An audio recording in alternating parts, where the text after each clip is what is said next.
Bonjour à tous et à toutes. Au nom du Père et du Fils et du Saint-Esprit. Amen. Que la grâce et la lumière de Jésus notre Seigneur soient toujours avec vous et avec votre esprit. Chers frères et sœurs, la parole de Dieu a le pouvoir de faire germer un monde nouveau dans le cœur de chaque être humain. Reconnaissons devant le Seigneur que nous ne savons pas toujours le voir et y participer. Prions le Seigneur. Dieu Tout-Puissant, force de ceux et celles qui espèrent en toi, sois favorable à nos appels. Puisque l'homme est fragile et que sans toi il ne peut rien, donne-nous toujours le secours de ta grâce. Ainsi nous pourrons, en observant les commandements, vouloir et agir de manière à répondre à ton amour par Jésus-Christ, ton Fils, notre Seigneur et notre Dieu, qui vit et règne avec toi dans l'unité du Saint-Esprit, maintenant et pour les siècles des siècles. Amen. Alléluia, alléluia. La semence est la parole de Dieu, le semeur est le Christ. Celui qui le trouve demeure pour toujours. Alléluia. Le Seigneur soit avec vous et avec votre esprit. Évangile de Jésus-Christ selon saint Marc. Gloire à toi, Seigneur. En ce temps-là, parlant à la foule, Jésus disait, « Il en est du règne de Dieu comme d'un homme qui jette en terre la semence. Nuit et jour, qu'il dorme ou qu'il se lève, la semence germe et grandit, et il ne sait comment. D'elle-même, la terre produit d'abord l'herbe, puis l'épi, enfin du blé plein l'épi. Et dès que le blé est mûr, il y met la faucille, puisque le temps de la moisson est arrivé. » Il disait encore, « À quoi allons-nous comparer le règne de Dieu? Par quelle parabole pouvons-nous le représenter? Il est comme une graine de moutarde. Quand on la sème en terre, elle est la plus petite de toutes les semences. Mais quand on l'a semée, elle grandit et dépasse toutes les plantes potagères et elle étend de longues branches, si bien que les oiseaux du ciel peuvent faire leur nid en son ombre. » Par de nombreuses paraboles semblables, Jésus leur annonçait la parole dans la mesure où ils étaient capables de l'entendre. Il ne leur disait rien sans parabole, mais il expliquait tout à ses disciples en particulier. Acclamons la parole de Dieu. Louange à toi, Seigneur Jésus. Bien chers fidèles, en son temps, c'est-à-dire pendant son ministère, en Palestine et au-delà de la Palestine aussi, Jésus parlait du royaume ou du règne de Dieu, de sa présence, de sa mise en route. L'attente d'un Messie était trop forte, surtout en période d'occupation romaine, comme ce fut le cas de Jésus, comme jadis aussi au temps du retour d'exil avec Ézéchiel quand il était en fonction. On avait hâte du règne de Dieu qui s'installe, et aussi moins le Messie qu'il soit là. Ainsi, face à la fébrilité qui sévissait et qui menaçait l'espérance du peuple de Dieu, Jésus-Christ, comme Messie, utilise un langage proche des réalités de leur vie pour ramener la confiance en Dieu et à persévérer. Nul besoin de se donner des troubles, des angoisses, du comment ou du quand ce règne de Dieu va arriver. Bien sûr que tout le monde était pressé, voire découragé.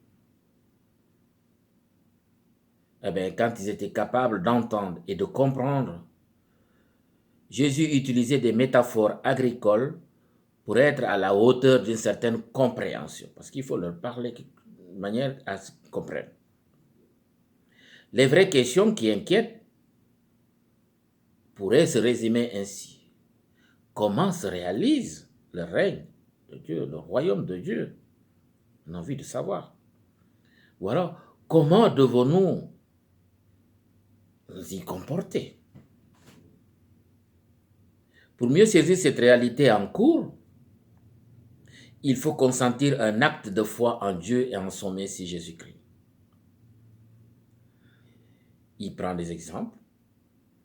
Aujourd'hui, il dit, par la semence jetée en terre, notamment la graine de moutarde, il évoque la croissance irrésistible du royaume de Dieu jusqu'à son achèvement que personne ne peut empêcher.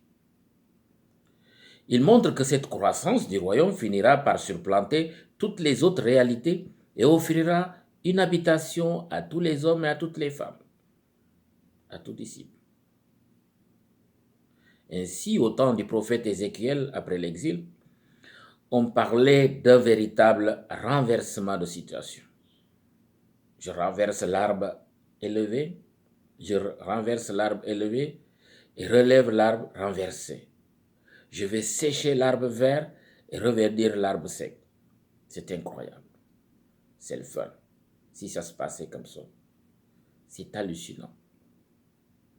Enfin, rien n'est impossible à Dieu, pourrons-nous dire.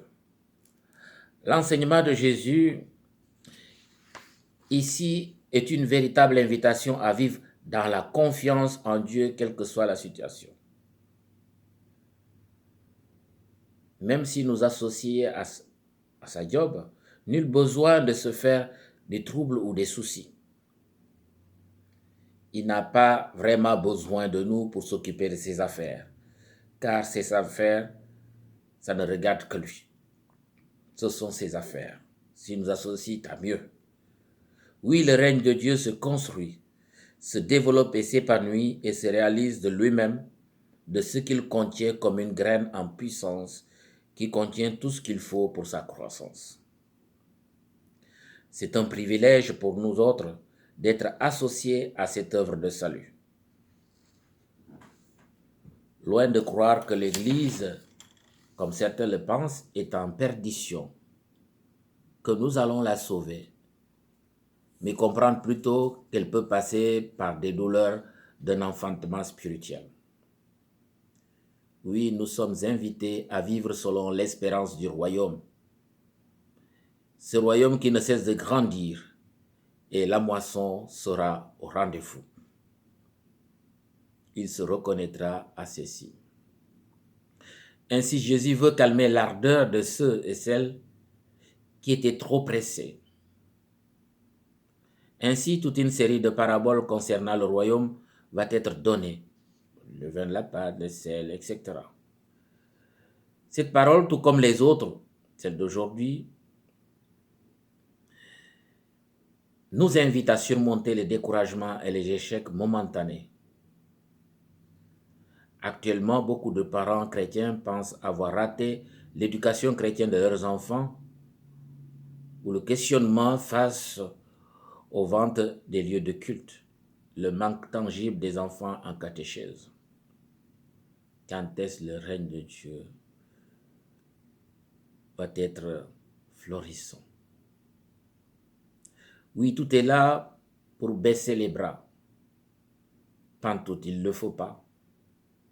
Il nous demande juste d'être des bons ouvriers, des bons jardiniers en travail avec le Messie de Dieu qui ne cesse de recruter ses disciples.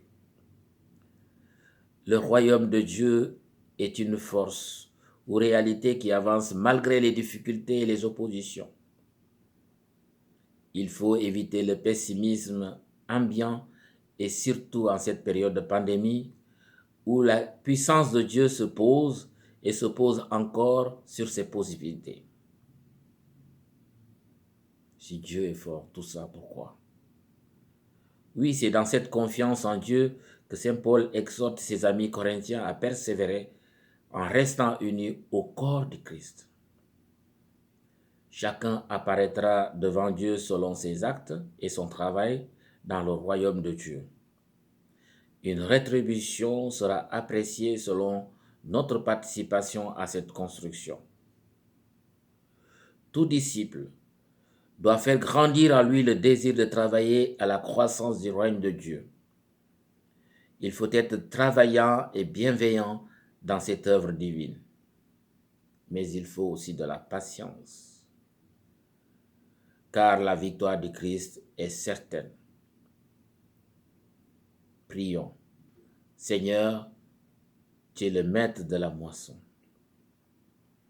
Aide-nous à reconnaître notre humble contribution, non pas pour nous décourager, mais pour te faire davantage confiance. Aide-nous à entrer dans la dynamique de ton règne pour être des artisans de paix, de justice et de fraternité. Aide-nous à être des membres actifs dans ton Église. Enseigne-nous à être patients pour savourer ce que tu nous donnes de meilleur et sous un meilleur jour. Bon dimanche. Que Dieu vous bénisse. Le Père, le Fils et le Saint-Esprit. Amen.